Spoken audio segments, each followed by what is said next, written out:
Hoy me reuní com o presidente novo de San Nicolas Business Association, Sr. de Freitas, riba diferentes temas de interesse comum.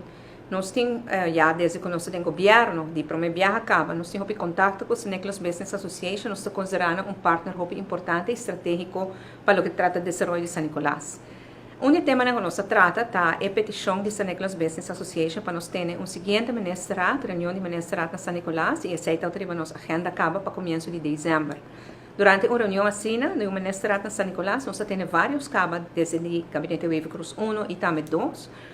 De uma reunião assim, o que nós estamos a apresentação de inversionistas que estão interessados em invertir em San Nicolas e que está o que não tem Ministério do Governo. E também nós estamos deliberando com o San Nicolas Business Association mesmo, riba coisa componente importante para o desenvolvimento. Nós estamos convencidos que o desenvolvimento de Aruba lo vai catalisar para o desenvolvimento de San Nicolas. E pensei, nós queda pôr atenção riba e ponto aqui. Então, uma boa reunião e nós lo seguimos junto para assim nós lograr o desenvolvimento que nós estamos buscando em San Nicolas. Representando San Nicolas Business Association,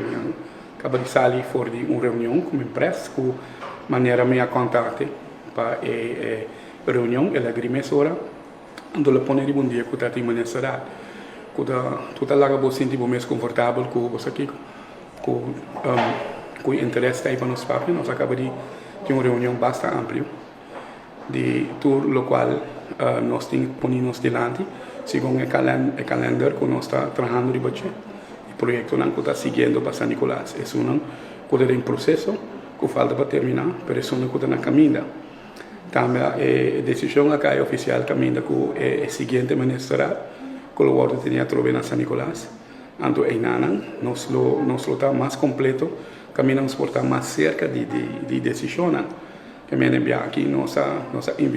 pedido para enviar departamento não concerne por sua hora é on the spot nós lo por ganhar resultado de bianto me tá ganhar com a reunião então ela vai de bom ambiente e personalmente me tô optimista para o qual de seguir